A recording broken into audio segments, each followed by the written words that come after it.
Hi, whether you are a product manager trying to get your team aligned or a product leader striving to translate that execution of vision into actionable roadmaps, this episode is going to address the real challenges that you face every day.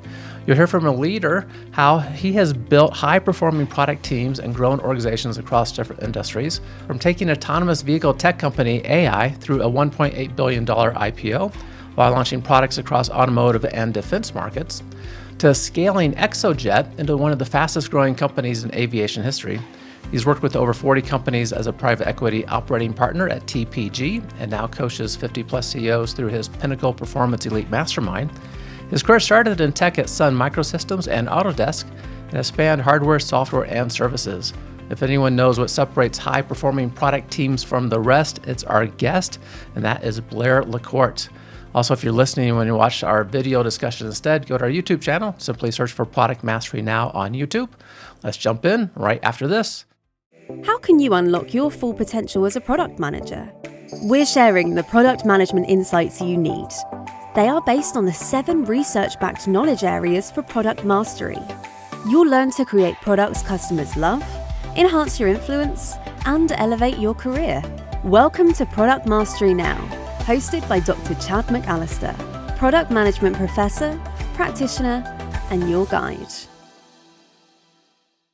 Blair, thanks so much for joining us. Hey, Chad, I'm glad to be here. Thanks for having me. I am delighted we get to talk. You have just a huge amount of experience in leading organizations and know the product world well. And you have crossed these industries. You spend some of your time today making investments in companies, looking for the next new thing. And I'm curious, kind of from that product context, product managers, product leaders, the need for having product that actually satisfies the product market fit. What are you looking for when you're making investments? Sure. Well, the first thing I look for is the potential of the product manager, the product leader in the company, because at the end of the day, the only thing that matters in a company is, can you make sales and how do you support sales? And the way you support sales is through value, and value comes down to the product manager. We talked offline about the fact that a product manager or a product leader is the closest you can get to a CEO. And Yeah. when I can find someone who can actually scale into a CEO and I can help them there, then that's great. But I do believe that it's a unique skill set to be both a facilitator and a driver at the same time. The ability to use soft and hard power when it's needed is the fun part of product, and it's also the most difficult part. Absolutely. That notion of the product manager being able to scale to the CEO, I've always viewed product as being at the center of the organization in the sense that we have to work very cross-functionally. And if I want to know what's actually going on in an organization, if I can find a good product manager, they probably have the insights because they touch so much of the organization. Right. They're not only going to tell you externally what they believe is happening, but they're also going to tell you internally how the company works. Right. And that when you're doing diligence, there's always that doubt in your mind from the marketing to the reality. And if you're going to scale a company, you need to scale a company from the product out. Now, whether that's actually building a next generation of a product, or it's a brand extension of a product, or it's selling a product in different sales channels, almost all of the ways you scale come right back to what your product strategy is. Okay. So we should probably talk about that a little bit then in terms of strategy, driving organizational strategy, scaling strategy, driving product and what we do in product work. How do you look at like aligning those two things? And maybe your time at AI would be what is spelled AEYE for those that don't know this, a LiDAR autonomous vehicle tech You got company. to love that name. Every time you say it, I you have know. to say It's AI. great. It's great. I love that. You were there from as in a president role and then on to CEO and during this IPO time. But I imagine very fast paced, there's probably a lot of energy, a lot of work to be done. And it would be easy because of because of the speed of what's going on for there to be alignment issues. How do you keep strategy of the organization in line with what everyone is doing, particularly product, as we're talking about product work? Sure. In that business in particular, now I have to step back and say, look, this is a B2B business, right? Not a B2C business. That doesn't mean I don't need to understand how people would use autonomous cars. And in fact, that was one of the Yeah. keys to our product strategy is autonomous cars will be here. The technology does exist. But in reality, if you take a look in the last 5 years, where that technology has gone, it's gone to ADAS, auto assist systems. So rather than trying to actually get the end consumer to actually jump into an autonomous car like a Waymo, which is running in San Francisco right now, we slowly but surely moved the technology into the automakers, which then allowed the autonomous car makers to take the benefit from that. Now, why did we do that? Because number one, it takes a 7 year cycle to get in a car. And that's an awful lot of funding before you can actually make some money.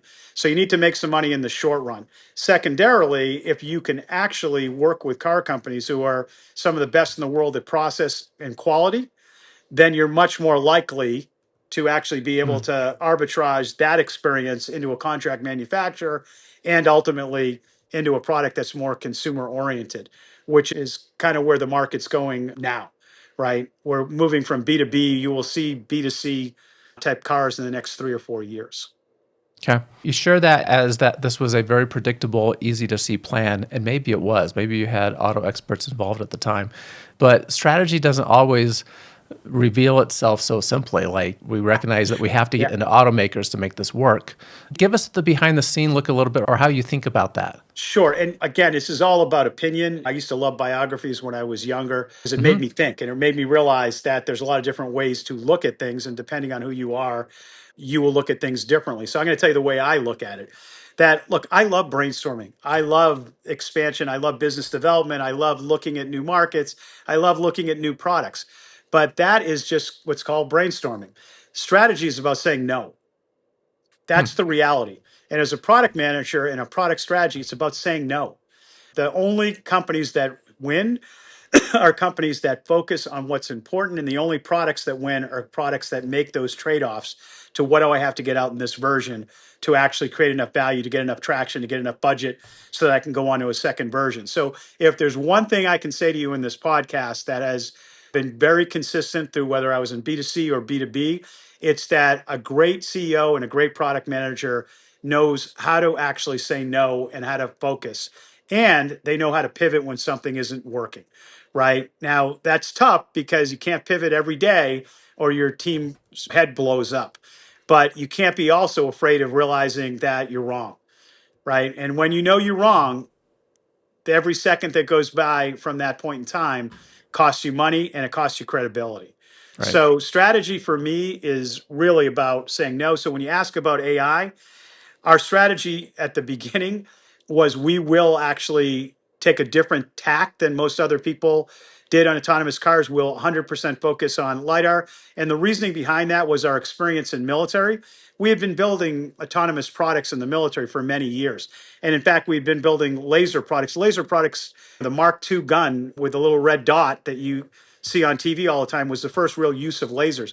The government is really one of the biggest funders of early laser technology. So why did we think that we needed to have LiDAR or lasers along with radar and cameras? And the reason is because when you're traveling at 60 or 70 miles an hour and someone's traveling at 60, 70 miles an hour towards you, the amount of time that you have to react that is very difficult to actually figure out when you're dealing with cameras or you're dealing with just radar. And in fact, that is why when you look at Tesla, again, Tesla decided not to use lasers early on from their product perspective. That is not because the engineers didn't want to.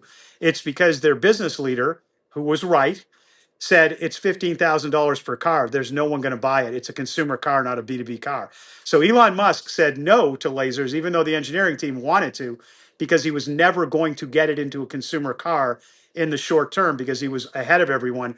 So he doubled down and he focused on cameras and he collected more data than anyone had ever collected. Right. Now, people will tell you that he should have asked for permission beforehand, but innovators sometimes break the rules, and he got cameras to actually function in a much more effective way, not necessarily for autonomous cars, but for ADAS systems. And that was his strategy. Our strategy was different. Our strategy was at the end of the day, if you're dealing with highway driving, we're going to work our way back down, and we've got to make the laser work with radar and with cameras. Okay. I'm sure there's a lot more we could tease out in there. When we're thinking about bringing a product to market and what partners are important for us in doing that, you saw that it was important to be in the car manufacturers, that they would have your product and they would be the ones doing the integration. Was that clear from the beginning, or was there some product market fit, some sales tactics to figure out who actually needs this?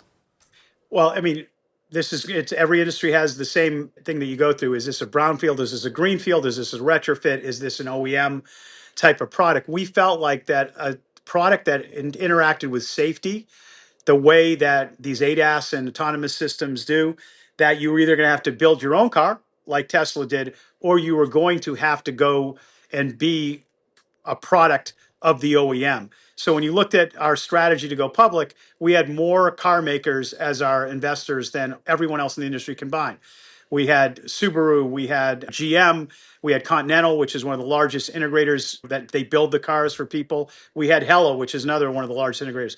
So we decided early on that we could have gone one way or the other.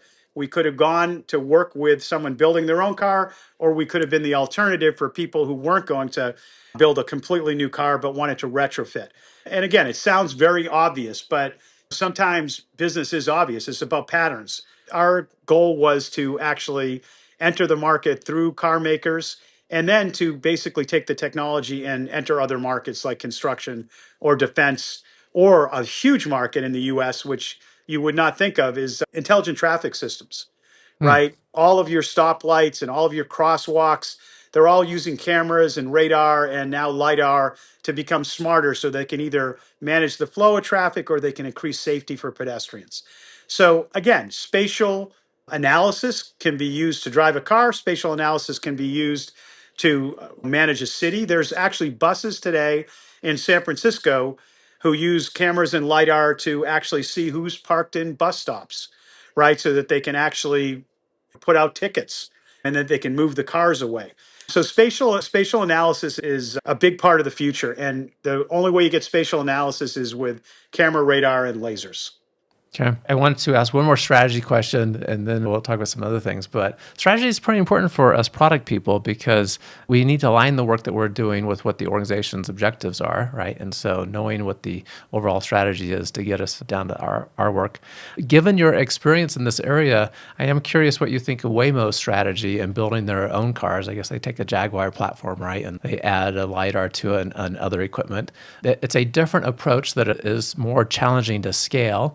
At least that's one way I look at it. What are your thoughts from if we just pull that apart as a Sure. strategy So, case? so there's three different strategies. One is I'm Tesla. I'm going to build my own car and I'm going to put my Yeah. own technology in. There's Waymo. I'm not going to build my own car, but I'm going to partner with a car maker and I'm going to put my technology in it.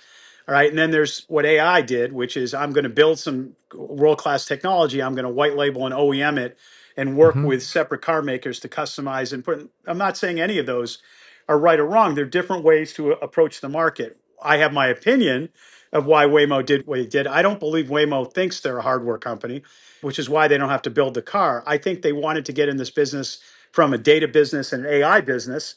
They did at one point try to pivot and try to sell their technology to other car makers, and it didn't work. And so they reverted back in. Now you can say at the end of the day, a good strategy is always evaluated from did it win or not, right? I could have told you that it was touch and go for all of these companies. Sure. Waymo was also big in trucking, which is a much easier autonomous kind of implementation. But yet they are getting to market with cars faster than anyone else. But really, a lot of the gains that they've had, at least what Google has had, is really in the fact that they are some of the best in the world now at managing spatial data. So a lot of the technologies that they spin off with Google Maps, a lot of the technology, the data analytics and the AI technology that they're using, they have a huge advantage. Was that great strategy or was that great luck? I don't know. Sometimes you have to be lucky to Right. have a great strategy because the world is not always predictable. But if you haven't been in a Waymo car, you have to do it. It's a beautiful thing. You note that they're not riding on highways. Right. And our strategy was if you don't have a highway capability, who's gonna buy a car, right? That was a different strategy. You can have a city only if you're a B2B, right? Yep. Yep. It is a rapidly evolving space. We'll see how this changes. It seems to change pretty quickly. Let's talk about teams, building that product team out, building a high-performing team. What do you think as your go-to elements that a high-performing team must have? Give us some insights about making teams better. Sure. And some of these, I think, when you have cliches or wives' tales, there's a reason why you have it because there's always best practices. Sure, you have to look for someone who's self motivated, right? Sure, you have to look for someone who's smart. But I also, my belief is that you have to understand the person at this point in their life and not just their skill set, but what they want and how they interact. And there's been a bunch of studies that have been done that are not necessarily popular, but that show the type of culture you have is less important, good or evil, than the consistency of your culture and the consistency of your team, right? So, what does that tell you about humans? It tells you that we actually work together better when we understand each other. So, Mm. is diversity important in thought and in innovation? Absolutely. But you also have to understand the other people on your team. And so sometimes culture becomes you can have a less talented team with a more aligned culture. Now, where do you see this? You see it in the military. I spent a bunch of time in military technology, and you see it there. The teams are extremely diverse, but the culture is extremely consistent. And especially when someone's shooting at you. And you get people to do amazing, amazing things. Now, I'm not saying we should bring that back to the business world, but what I am saying is that you have to be careful to call a spade a spade. And what I mean by that is you never fired someone faster than you knew you needed to fire them. I would love to argue with someone that rehabilitation is undervalued, right? Because at the point in time when you realize they're not working well with your team, it's not just their performance that you're evaluating. When I remember when 360 reviews came out, I was way back at Mm. Autodesk, must have been the early 90s. And I remember thinking to myself, I'm going to game this system because I need to keep my job and I'm going to be nice to everybody. Because now it used to be in the old days for you young kids that you just had to keep your boss happy and then you managed your own shop, right? But then 360s came and your boss was going to see everybody on your team's view of you. So for 6 months, I spent a lot of time making sure that I took care of everyone and not that I wouldn't have before, but I was very concerned with the people who weren't doing well, right? Because I thought those are the people who are going to screw me over because they're not doing well anyway. And when I say I want to fire them, they're going to have given me a bad review. When we came back to the 360, I thought I had done a wonderful, wonderful job. And my boss came in and said, "Your team thinks you suck." I said, "How could that be?" And That's they a said, gut "Because punch. you're spending all your time with the weakest people and you're not actually spending time with the best people. And you should have fired those people." And I never forgot that because it's the truth. The truth is that Mm. you can have a company that's middling and you can get upset because a VC firm's going to basically divest or kill it. But it takes a lot of time to actually fix something that's middling. It takes a lot of time to fix someone who's middling. Now, you have that opportunity when they're a lower level resource. But if you have a mid level to a high level resource on your team, and your job is to create value for the company and the rest of the people on your team, stop with this that kinder gentler world stuff. You're playing a sport. That's like telling me I played lacrosse that, by the way, he's looking at his girlfriend in the crowd and trying to figure out whether he looks good or not, and he's not passing the ball, and I should leave him out there because I should talk to him. And then at the end of the game we lose 18-0 and I get fired as a coach. Okay, it's just not the way it is. Your life is about being a good human, and business is about sports and having humanity in the sport, which means being a good coach. But being a good coach also has the requirement that you actually pull someone or you cut someone when they're not doing the right thing. And then it's up to them to figure out maybe it was the wrong team, maybe they are going to learn a lesson from it and fit. But at the early levels, it's very different. When I was coaching youth sports, I was on the board of a PCA, Positive Coaching Alliance. If anyone out there has kids, you would know who we were. We train most of the parents and most of the coaches in the country in every sport. I went in thinking that we can make every coach a good coach. At the end of the day, what we found is good coaches would take the positive coaching stuff and they would become better, and bad coaches would never take it. And the only way we got rid of bad coaches is when good coaches got good enough that they beat the bad coaches, because bad coaches would quit because all they were in for was winning, right? Mm. Why am I telling you that story about coaching? Because in early years, I would tell the coaches that you need to rotate. It's not about winning. need to rotate the players. And so from sixth grade to ninth grade, we had some of the worst winning teams. Those same kids in high school, 50% of every varsity team was from our groups, which were in this particular study were 20% of the group. Why was it overweighted? Because early on, when you're training someone, you do need to put in time. But once you get to a performance level, and people can argue whether it's high school or college, then you probably can have some specialization. I personally believe we specialize in the United States with kids too early. You should never play one sport until you're 16 years old, but everyone wants to specialize, everyone wants a special coach. I think that when you have trainees and you have young people in your organization, you should let them talk to everybody. You should stretch them. You should let them fail. You should let them cry. You should let them win. You should let them laugh, and you should build them up. But at a certain level, you will get to specialization, whether that's specialization for 2 years and then they can rotate to something else. That's up to you. But again, there is a time to develop all of your skills, and there is a time to optimize on your skills to help your team win. It was a great thing done by Gallup maybe 10 years ago called strength-based management, and they did tons and tons of studies. At a certain point, once you get to be 40 years old, you should look to find out where your strengths fit. Stop trying to work on what you're not good at and build a team around you of other people who can actually help you, because you're Mm-hmm. not going to be great at anything, right? Now, the ultimate extreme of that, which you can argue is whether it's good or bad, is I have a bunch of friends who are Olympic athletes. They did one thing to an extreme. They specialized and they were world champions. All of them have had a difficult time in life because It's not the norm. they is Right. not the norm and it doesn't fit in. There was a study done by Stanford on baseball players. Would you be better to be cut or better to be picked up in the farm league from Stanford? And clearly the study came out and said you would be better not to make it to the pros. Because when you go through 4 or 5 years of farm league and then you get up and there's only a certain number of people who get these kind of contracts and the average length of a professional athlete is this long, and so the majority of these kids are going to actually have to leave sports, and they had a wonderful experience, but now they only know one thing. Mm-hmm. And so unless they get a job selling insurance or they get someone that will mentor them and pick them up because they understand that, it's very, very difficult. So what I would say, people, to you product leaders out there is, look, you have two things that are going to be in conflict. And that's what cognitive dissonance is. And that's what makes your brain grow. And that's what makes humans special versus machines, is that you need to grow people and you need to push people and specialize, and they need to friggin' win. There is no good culture that doesn't win. There is, let me just repeat that for you. I have seen 100, 200 companies. I have never, ever, ever, ever, ever seen a good culture when you didn't win. Now, you can Right. argue with me about what is winning. Winning may be that we're in this setting where if we get 10% better, we're still not winning in the market, but we are getting better and we're willing to put the time in to get there. That's still winning.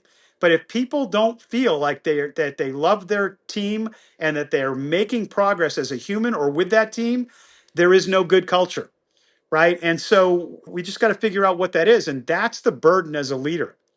Now, you can say, well, we're in a capitalist world and it's all about making money. I don't think that's correct as well. It was very difficult being in a public company where every quarter you had to go give an earnings call and I had to write it down and have lawyers review it. And I had to say the right things and do the right things. And they didn't care what we were doing. I actually would explain what we were doing that wasn't working. And I would explain what we're investing in that isn't paying dividends yet, and they'd have to believe in me whether that was true or not. But there is a good part of capitalism, which is your ultimate goal. But that doesn't mean that every day you can optimize on making money. Right. Lots of good insights in there, just as you're going through about building a consistent culture and team members. What's your opinion on the T-shaped person? You're talking about the specialization, the more generalist. The T-shaped person we often look for on product teams, someone with that deep domain experience in some area, and then a pretty good jack of all trades, right? A generalist. Yeah, I mean, for me, I love when someone has a deep spike and I want to optimize on that. But when you're talking about someone in product, you're talking about someone who sees corporate strategy and can translate it into product strategy. So, what do I Mm-hmm. mean by that? I mean that there's a business model for this corporation, and the CEO gets fired if he doesn't do certain things. If you don't understand how your product fits into the corporate strategy, then you're probably not going to be around long. Okay. The second piece is that you're dealing with everybody in the company and there's implicit and explicit power. Now, some companies have the product guy has more power. Some companies, they have less power. But in reality, if the product doesn't get to market, the sales guy doesn't sell, you have all the power. The difference is that when the product succeeds, they say the sales guy is great.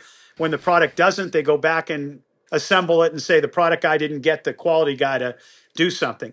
That is what you take on. So if it doesn't make you sick to not be a product manager, then you're in the wrong job.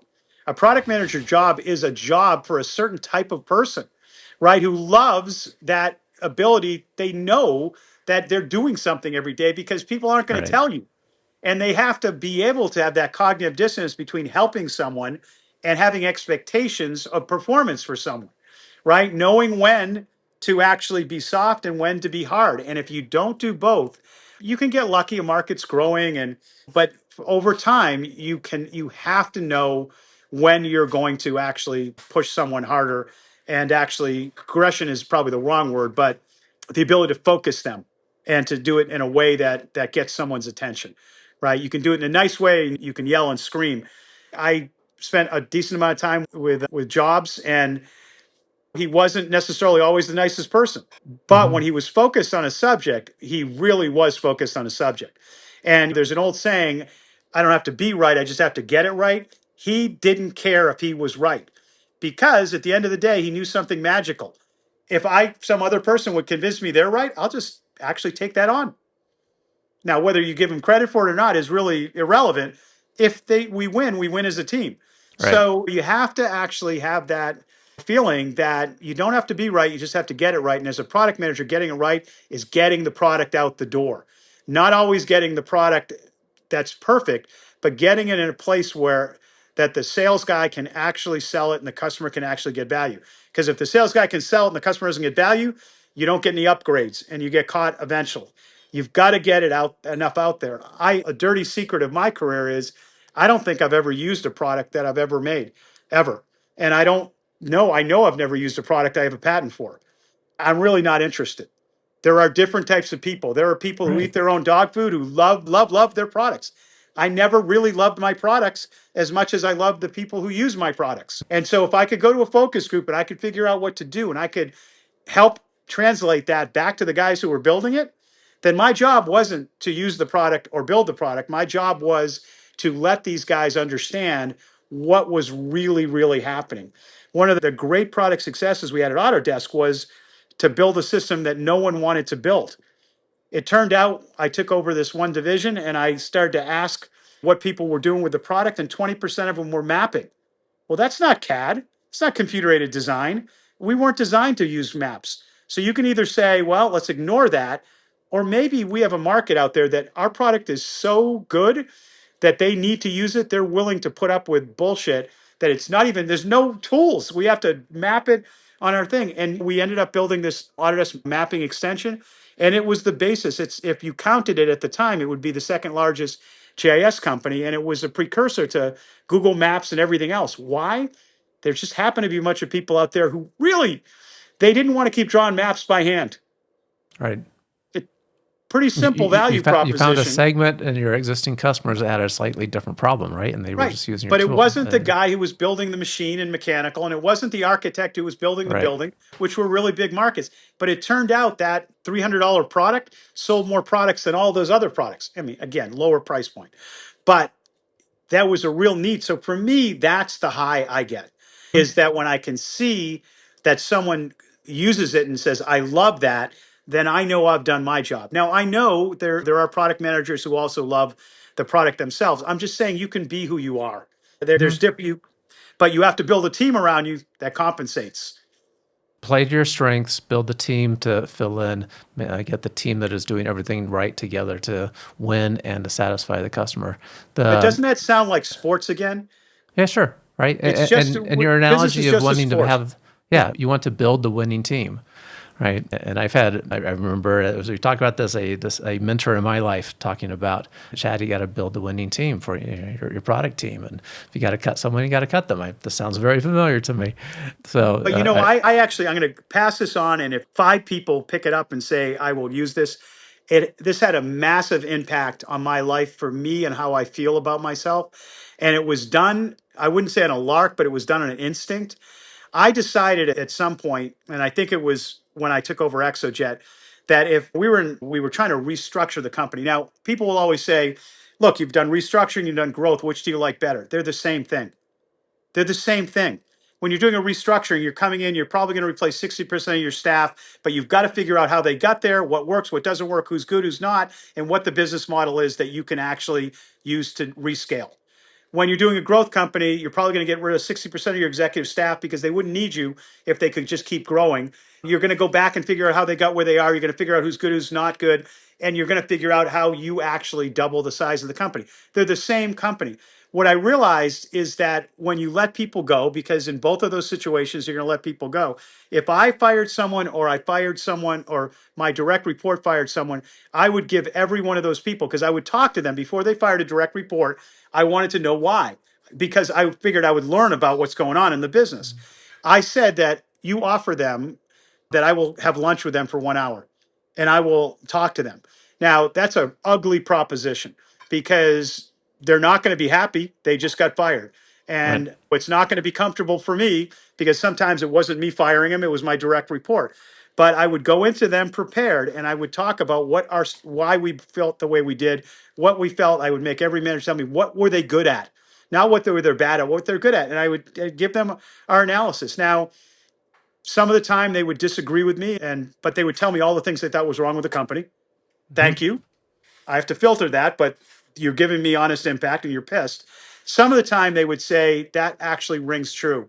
And I probably wouldn't have moved, because the job's a good job, but I'm dying because I'm not succeeding. And you're explaining to me why I'm not. And I need to go to a job I can succeed. What happened over, because I'm old now, is I would say that I have had a huge number of people refer people to me to work for me again, who we had to let go, because he said, Hmm. you should work for him. He's going to tell you the truth, and he's honest. And I was in the wrong job. Or someone would give me a deal when I was in the investing business, because they say, look, he's a winner. He's going to be honest with you. He's going to tell you what to do. There are some people that we basically will come back and say, look, I showed you, I made it. Good. Then as a human being, I'm happy for you. But at the time, we had to make a decision on who we were cutting. It doesn't mean we never made a mistake. What it does mean is that at least I gave them the respect Right. to actually get out the door and not to fumble this first time they came out. And I said, if you go for a job that looks like this, that they need this skills, I'll give you a reference. So you don't have to, I will be your reference. But if you go for a job that you're going to be focused on this, which is what we said you didn't do well, then don't use me as a reference. But Mhm. here's what you're good at, and here's what we think you're not good at. So, again, for people out there, it takes time. That was an investment in time. Now, you can say maybe it made me feel better about myself as a person, but I also learned a lot, and it came back to help me. It was a human experience, and you were treating the people right, and there were other benefits from it as well, besides it just being the right thing to do. And I needed to do it. Unfortunately, I hate to say there's no Santa Claus, but when you look at for large companies, and this is not saying anything bad, it's that the number one psychographic profile is tall, man, good looking, sports, narcissist, sociopath. Fortune 500. Okay, that's who they are. What? No, not killers, sociopaths. Why? Because if you absorbed all the emotion for every bit of change that was happening in a big organization, you had a very difficult time surviving. So I was in companies that were restructuring or in growth, which meant I had to be extremely close to my team to get it right. So, which meant I self selected into very emotional relationships. Hmm. But when you're getting to a point where you're making these decisions with a 300,000 person company, it's really tough to be able to find out everything you need to find out and to build relationships with people. So Sure. the term sociopath isn't psycho killer, and it isn't that you can't feel anything. It's you have to be able to let go of things. And if you're a true sociopath, you logically understand what you're doing and you can do the right thing and have integrity and go to church, but you don't carry around the burden of the emotional thing. We are who we are. So take a personality test and make sure that you understand where you should be. Because if you're really emotional and you're going to be in a job that's really emotional, you're probably going to burn yourself out. You want the fit to be well aligned. Yeah, and two tests, as you mentioned, that the Strengths Finder, which you alluded to before, is really helpful, and identify your core top strengths. And then I also have really benefited from the Myers-Briggs Type Indicator, MBTI. I think the Myers-Briggs I actually think the Enneagram is great. I think anything that makes you look at yourself, there's a thing, I know we're talking about product, but one of the biggest things in life is understanding yourself well enough to understand other people. The number one thing for mental health is balancing your parasympathetic nervous system, which is feeling good about yourself so you can connect with someone. The number one thing in business is being able to manage teams, which is having your parasympathetic nervous system, having enough confidence to connect and show vulnerability and develop relationships. And the number one thing in physical health is your parasympathetic nervous system, which basically calms down your immune system, which actually elongates your health span. So if you look at all those things, it all starts with, do you understand yourself? And so throughout life, we go through these phases. And I'm going to say this in a very generalistic, and my wife's a psychoanalyst, so I'm not a doctor, but I play one on TV. And this is not perfect, but it's indicative. Somewhere between 0 and 8, your personality is either expressed or repressed, and you learn how to love because you're very vulnerable. Humans are very vulnerable for a long time. And so the experiences you have with your parents and people who are close to you, the trauma that you experience and the joy actually has an impact. Between 8 and 12 is when your values are the people that you now trust because you've survived long enough. You'll develop values, which is why churches and schools have all those ceremonial things right in those areas, right, where they're trying to play with values and help you with your values. And then somewhere between 12 and 16, you're dealing with 75% of your input is not your close people to you, it's your peers, which is why bad peers can have such a big impact there because you're looking at not is this my personality and how can I love, not what are my values, but how can I fit in with a group that's bigger than just me. And then somewhere between 16 and 22 years old, we develop what we call skills, which skills are, can I have a repeatable process that I'm under control of that society feels like is good and will reward me for it? So if I'm a good teacher, I'm a good person because I know what I should do. If I'm good at hockey, skills that allow us to show that we can interact with the tribe. So why did I go through that whole thing? Because during that thing, you're still the only thing that's consistent. Now, what is consistent is that they call it the Johari window, which is this window of what do you show the world? Each of those phases, what you show the world, when you're really young, you show them raw emotion. And then you either get pushed back by your parents, they send you to bed early, or they do things. And then when you're doing values, you have these arguments between 8 and 12 years old. You're trying to figure out in your head what's the right thing to do and wrong thing. Then from 12 to 16, you're trying to fight against your parents. You're fighting to see if they can prove you wrong versus your friends, right? And then in skills, you're trying to figure out what those people reward me for. Did they give me praise? Did they give me money? Well, the Johari window says what you're showing the outside world. Why is that important? Because at each of those phases, the tribe is going to decide whether you're a winner or a loser. This is the harsh reality of tribalism. And so your Johari window is, what do I show people? And if I'm showing people the right stuff, they like me. I'm homecoming king, and this is awesome. Everyone loves me. That's why a lot of times they'll say, be careful if your Johari window is too narrow and you're just doing what other people want. You peak in high school, right? In order to grow your Johari window through the process and through life and be able to connect, you either have to expand it in one of two ways. And the first is vulnerability. Vulnerability means I'm going to pick a certain group of people. Now, whether that's my wife, which I hope it is, or husband, or whether that's my best friend, or whether that's my coach, or whether it's my teacher, I'm going to have to tell you things about myself that I'm scared of, that I'm ashamed of, that I'm worried about. That's vulnerability because you may decide you don't like me anymore. But if I show you that and you still love me and you're still helping me, I actually have grown my platform to grow. Now, the other one is the opposite direction, which is someone come to you and tell you when you're drunk, you're an asshole. Okay. And I think you should think about that because it's your blind spot. The person who does that takes on vulnerability because you may decide not to be friends with them, but you have to be open enough to take this outside criticism without deciding whether that's a discussion of your value or not, but whether it's a discussion of your behavior within a bigger part. If you can grow those two things, if you have people around you who will tell you the truth, and by the way, they may be wrong, and that's okay, and you have the ability to share more when you need to so that you can grow, then you will find out how to have a stronger platform, and then you'll be able to connect with other people in a better way. And we'll play a sport called business. It's all about people and patterns. You can say on a normal curve, yes, the high frequency trader doesn't do a lot of people. And you can say on the other end, someone in customer service does a lot of people. But within one standard deviation of the norm, you will look at who's successful and not. And as you move up in rank, it becomes more and more about people and less about what you're doing. And so we're just humans. So give yourself a break. And a product manager, unfortunately, or a product person is at the crucible of that because they're not only dealing with customers and how they feel, they're dealing with their teams, and then they're dealing with the management who has a business strategy. So if you're addicted to becoming a holistic person, product can be a great place to be. But if you're a perfectionist and you're an introvert and you don't want to actually show vulnerability, you got a problem because product people fail. That's just, if you don't fail, you don't win.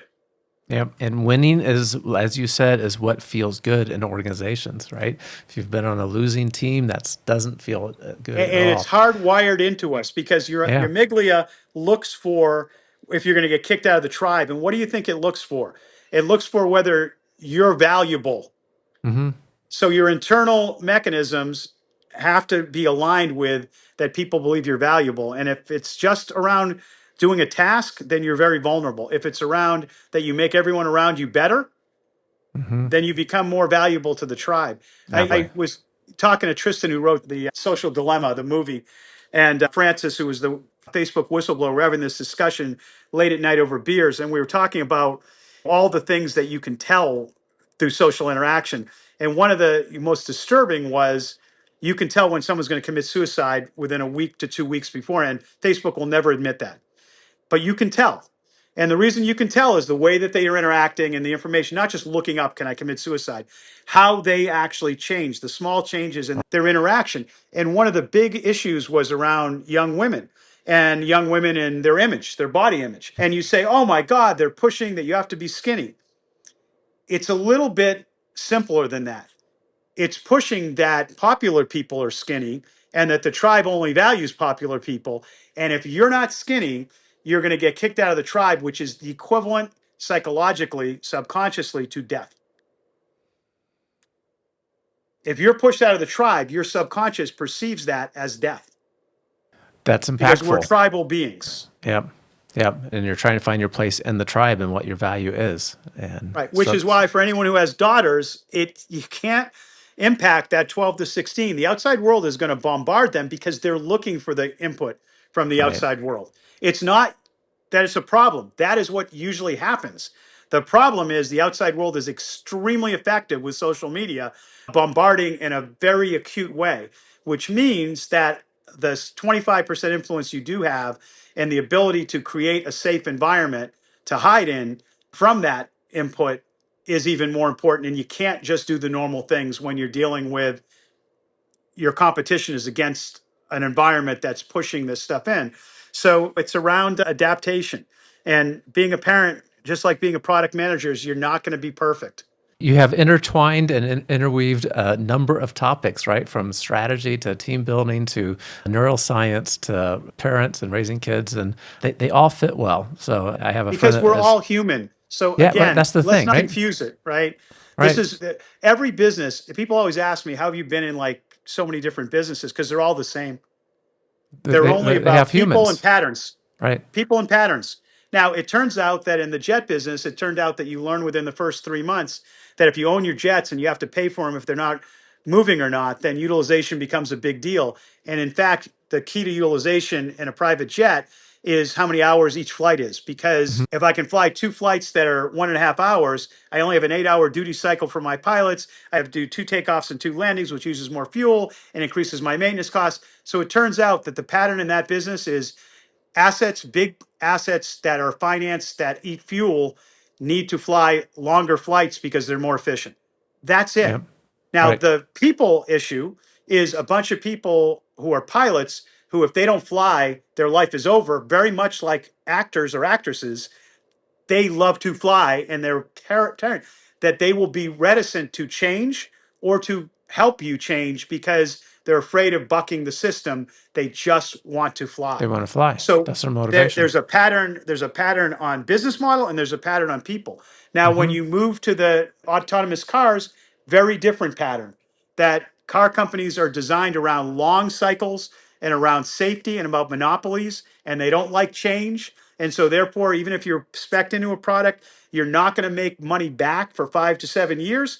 That's a business model product. And the people in the car business don't like to be pushed or embarrassed because they don't have to be. So you Right. have to do something that shows them that they can actually enhance what they're doing today, which is ADAS, which is, oh my God, look, lane change. Oh my God, look, automatic braking. Those are the same technologies in autonomous cars, but they're not as threatening because they're showing them that that beautiful thing you built, we're going to add a feature to it, right? So every business has business patterns and people And patterns human that you have to, patterns. and human Yep. patterns. And if you go in with an open mind and an open heart, they will teach you quickly. Now, you may not like what you're going to find, right? Because there's not always an answer to the business pattern or the people pattern. But if you don't start with truth, how do you get Right. to justice? You got to be curious and look for the truth and understand the patterns. So I appreciate you simplifying much of the discussion for us and just recognizing the business patterns and the human patterns that are part of that. For the listeners, he's saying narcissist, but that's okay. I'm okay with that. He's mansplaining the entire world in a short period of time. But look, if just like reading a biography, if one of these things hits you and you say, God, I want to think about that, that's the Yeah. goal, is to get you to think about things, because it will all be different depending on who you are and where you are. But hopefully, you know that there's other passionate people out there and you can learn one or two things, right? Well, Blair, you have shared many nuggets with us. You have just such deep experience growing and leading organizations, and appreciate those nuggets for sure. We do like a quote as well, an innovation quote, success quote. What do you have for us, and share what that means too? Sure. So I'm going to give you one that I feel very strongly about that you will be a surprise, which is, it's a bastardized quote from Einstein because it's basically two quotes that people put together. But the biggest threat to mankind is when our technology outstrips our humanity. And we are at that window of time where I've developed targeting systems and I've developed different technologies that have good and both bad, the way that they're used. And the reality is that AI is just another example of that, where I'm a recovering Luddite and an aspiring Buddhist. I think technology is awesome, and it's our ability to control the world and to make it better. But it can also, when we assume that it has a higher Q score, which happened 10 years ago, than religion or love, when it's Hmm. more that it's got better belief that that it's the most important thing, you have a problem. So we always have to step back. Part of what we talked about today as a product manager is, yes, technology is important, but humanity is important, and figuring out that interaction between the two. There's always going to be people who use technology for bad things, and hopefully there's always going to be people who use technology for good things. As a business person, hopefully you will find a way to make money and do it as a good thing, right? Because if you're not making money, you're not going to stay in business, and it doesn't matter what your aspirations were, you'll get tromped on. So just always think to yourself, when we're using technology, it's not good or evil, but what humanity are we putting back Mm-hmm. into it? It's a good quote. I appreciate you sharing that with us. You advise CEOs. You are an investor in companies. You have done a lot of other things to coach people. For people that want to just find out more about you, what are some good ways of doing that? Sure. You can go to my LinkedIn if there's a quick question you want to ask. I try to answer everybody on my LinkedIn. And the second is, we have a coaching group called ppemastermind.com, and we post videos and different things up there about our conferences and different speakers. And if you're interested, you can just go up there and check it out. You don't have to pay anything. Fantastic. That sounds like a great resource for us. Wonderful. Really good discussion, Blair. I appreciate all the different connections and getting back to recognizing patterns as being the key for our success as people and in business. Thanks for spending time with us today. Listen, thanks for having me and letting me be passionate. I'm glad to have the passion come through. Really enjoyed that. And for listeners, if you want the written version of everything that Blair just shared, simply go to productmasterynow.com/556. As always, keep innovating. Thank you for listening to Product Mastery Now, where product leaders and managers gain product mastery through practical knowledge, influence, and confidence. By listening, you are becoming a product master, creating products customers love. Find additional resources at productmasterynow.com. Keep innovating.